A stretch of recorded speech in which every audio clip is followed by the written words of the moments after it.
présente Madame Bendatia Halifa, architecte, docteur en architecture et communication graphique en architecture à l'École d'architecture de Barcelone et docteur en paysage, territoire et patrimoine à ISA chaque matin. L'intitulé de cette intervention est réhabilitation du patrimoine naturel et culturel face à la pollution dans le golfe de Gabès. Mon intervention est partie en 4 parties. Donc, dans la première, je vais introduire le patrimoine naturel et économique de la région de Gabès. Dans la deuxième partie, donc, je vais proposer les différentes 4 questions où je vais développer dans la partie de la troisième partie. Donc, je vais analyser les effluents industriels générés par des ressources d'impact, après les effets des activités industrielles du groupe chimique tunisien sur le milieu physique et socio-économique de la région.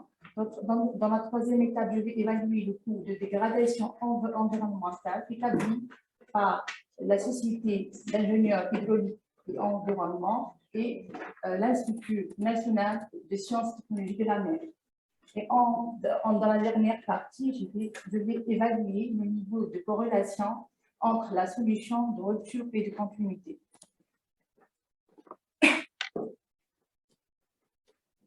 Donc, la région de Gabès est située au sud-est.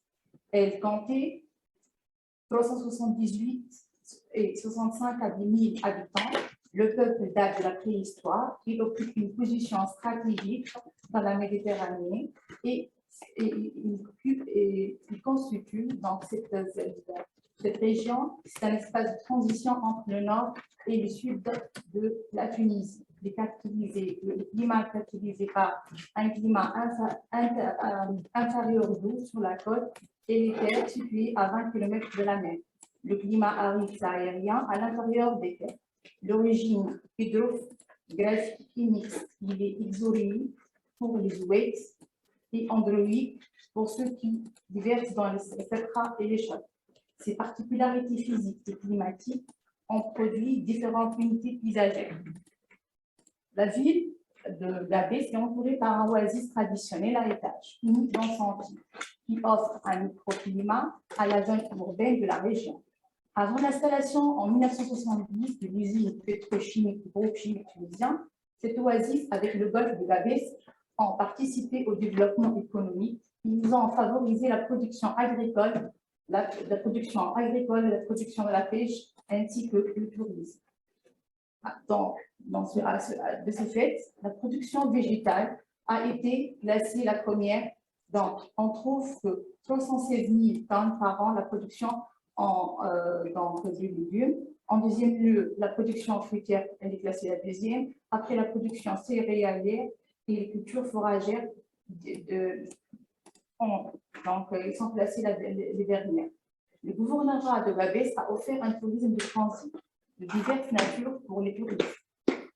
Donc, de nature thermale basée sur la station thermale située dans la région de Hama, culturel musée, on trouve le musée ethnographique de Gabès, et historique, la présence du musée de la Deuxième Guerre mondiale à Maës. À la lumière de cette intervention, je vais développer 3 questions. La première, quels sont les effets des activités industrielles du groupe chimique tunisien sur le milieu physique et socio-économique dans la région de Gabès. Dans la deuxième question, donc je vais développer la méthode prônée et quel est le processus préconisé lors de l'évaluation entre les sources d'impact et les composants du milieu. Et la dernière question, quelles sont les mesures à apporter pour la réhabilitation du patrimoine par la solution de rupture et de continuité? Donc, ici, j'ai réalisé une analyse de concentration des effluents industriels générés par les activités industrielles. Les résultats de l'analyse de l'évolution temporelle les résultats d'analyse de l'évolution temporelle. Donc, je me suis basée ici sur l'application web dynamique de l'Agence nationale de protection de l'environnement, qui est basée sur un site pour explorer l'état de la qualité de l'air en Tunisie. Donc, d'après la figure de l'analyse de l'évolution temporelle du dioxyde d'azote, on trouve que le pic journalier est atteint vers midi. Les concentrations les plus élevées de dioxyde d'azote sont observées dans le mois de mai. Le pic hebdomadaire est observé le mercredi et le samedi. De mai, l'évolution des particules suspendues, les PM10, le pic journalier de la concentration de PM10 est illustré à 12 heures. Les pics mensuels sont produits pendant le mois de février et novembre, le vendredi, et ainsi le pic hebdomadaire est marqué le vendredi de chaque semaine. Pour le dioxyde de soufre, le pic journalier est vers 6 heures, un pic mensuel est affiché pendant le mois de juin, le vendredi et le pic hebdomadaire est illustré le vendredi de chaque semaine.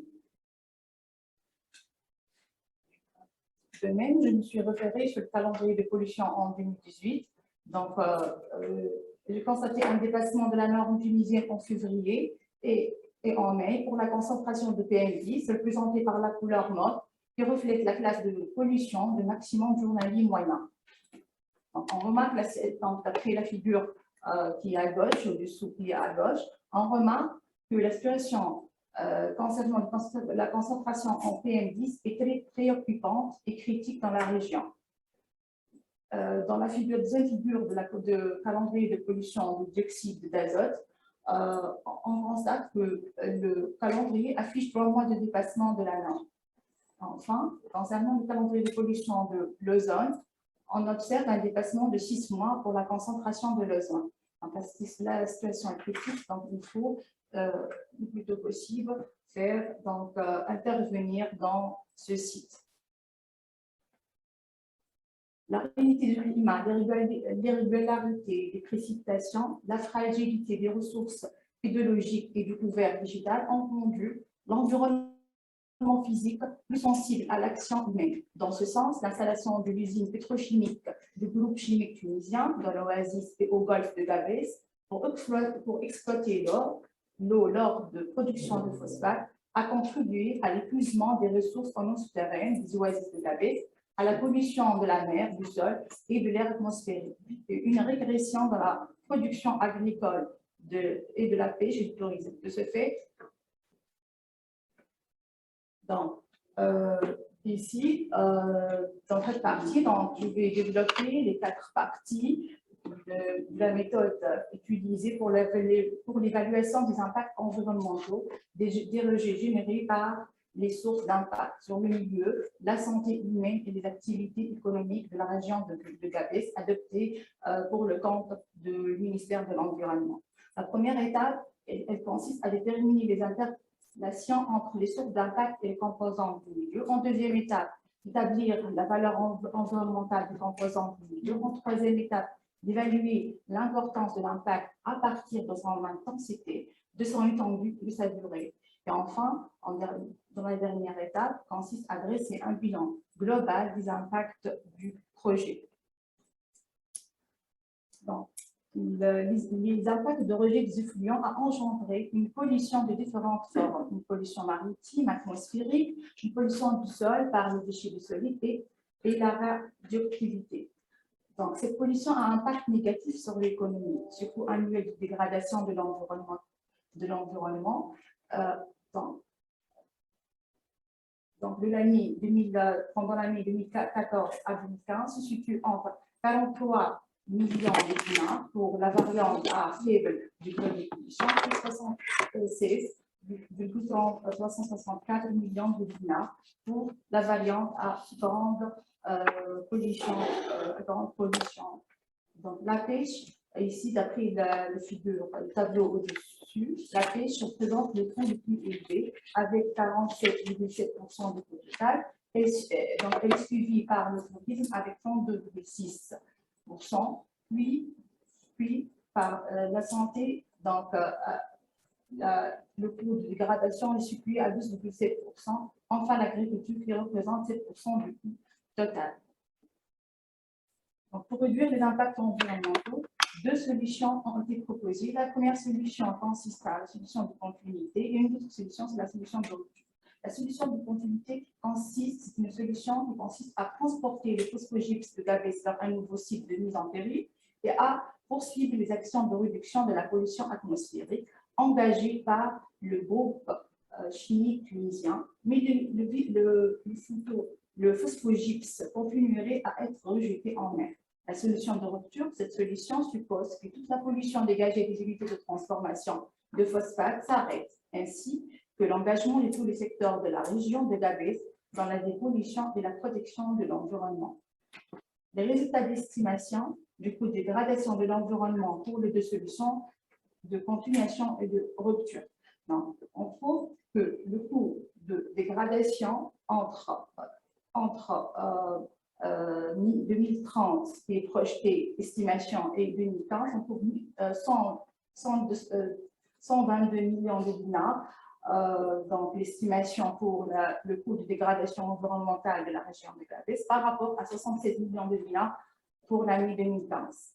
Donc, le coût total cumulé pour la période de 2015 à 2030 donc, est 1545 millions de dinars pour la solution de continuation comparé à la solution de rupture qui est estimée à 535 millions de dinars.